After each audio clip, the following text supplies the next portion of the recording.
We just concluded our caucus, and suffice it to say that our caucus remains united in its ongoing concern of the preservation of Medicare and Social Security, and was very clear, and so we directed our leaders who understand and have carried that message throughout these negotiations. It is our sincere hope, of course, that the leadership on the other side comes to their senses. Far too many people back home are concerned about how these ongoing discussions and this flirtation with the debt limit impacts them personally, including their mortgages, their pensions, and their 401ks. And they've seen this story before. So it is our sincere hope that these meetings over the weekend and on Sunday are productive, and there's a resolution that people are able to come to.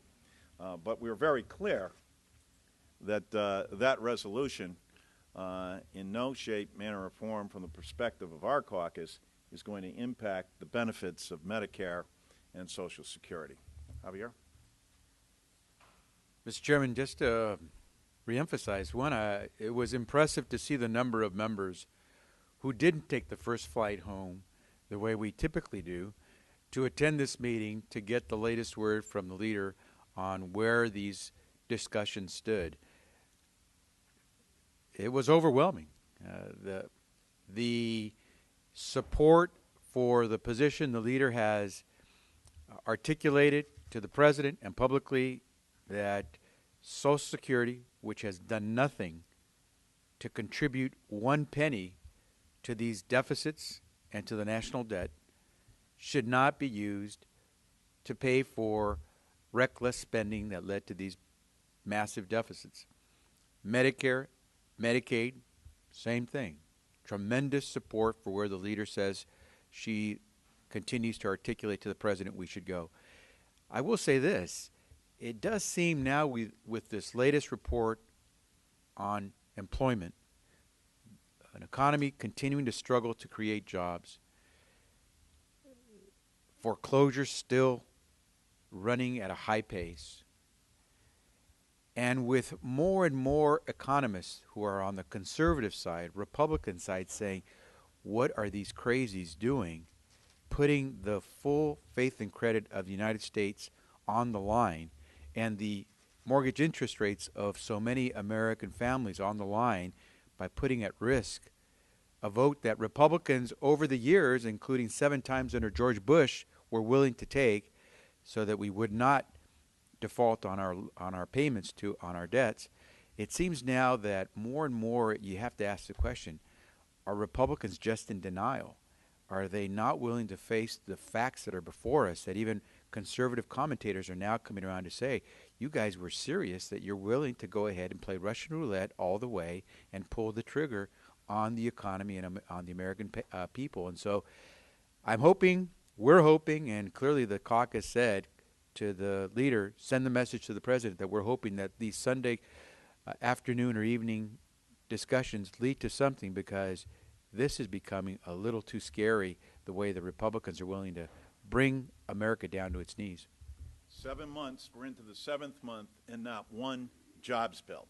And yet everybody knows that, and Richie Neal pointed this out in our caucus again today, that we could reduce the deficit by 30% just by having unemployment go from 9 to 7%.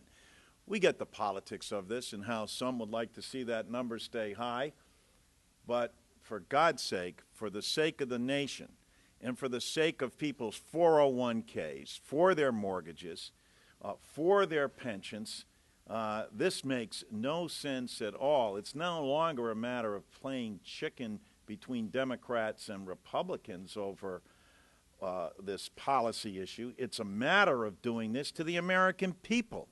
And this is all too familiar a scene for Americans, where they've seen this picture before in 2008 and what happened. So with that, we'll take a few questions, and then we have to catch a plane as well.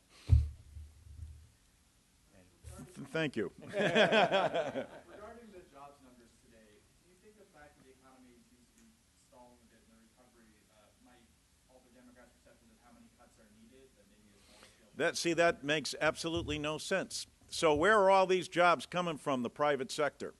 With all this money that the private sector has, that they all have, we keep on hearing from the other side, we're going to cut our way to prosperity. How does that help this economy? How does it help unemployment as we see what's going on in our states already with people being laid off and people being cut? How have those jobs numbers increased because of that? The more we have tightened our belts, rightfully so in a number of areas, where have the jobs come from? You can't cut your way to prosperity. Yes.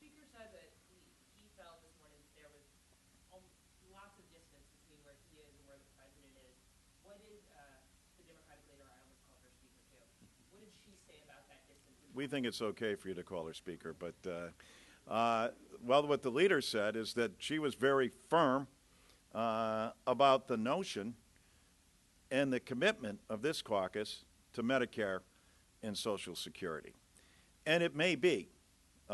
In fact, I don't doubt that the Speaker Boehner, we have long stated, because we've seen this show before, we don't think in our caucus that they're capable of delivering the time of day in a watch factory. We just recently saw that on a CR bill. But more instructive is what happened in 2008 with their own president and with a commitment to deliver votes that never materialized. And it was a far different crowd then, I might add. Can I just add? There's an interesting twist developing here on this play. Will Republicans be able to do what they're supposed to do in the House of Representatives as the majority, and that is deliver the votes to do what they're supposed to do, given that they were given control of the House? And as we continue to proceed down this path, the more it seems that the Speaker is telegraphing that he doesn't have the votes and that he's going to need the votes of the Democrats in the minority to deliver on what he wants to do. That's where I think the leader has been very strong in saying, please don't expect that Democrats will deliver votes to the majority so it can do its responsibility of running the House unless it recognizes the priorities that have been staked out by House Democrats, and that is to strengthen Social Security and Medicare and Medicaid, not to cut them. So don't expect that Democrats will support balancing a budget on the backs of seniors and children and the disabled. I'm just curious about your level of frustration that you even need to step up and talk about this, that you're talking about a Democratic president. Well, why does the Democratic caucus in the House have to insist that the Democratic president not lower benefits for Social Security and Medicare benefits? Well, I don't think that that is necessarily the president's intent. Let's be clear about that. And I think, not being privy to all the discussions, I think you have to take these in the context in which they're presented. In terms of a larger plan, a plan that in no shape or form, from anything we've heard from the president, would impact Social Security or Medicare benefits,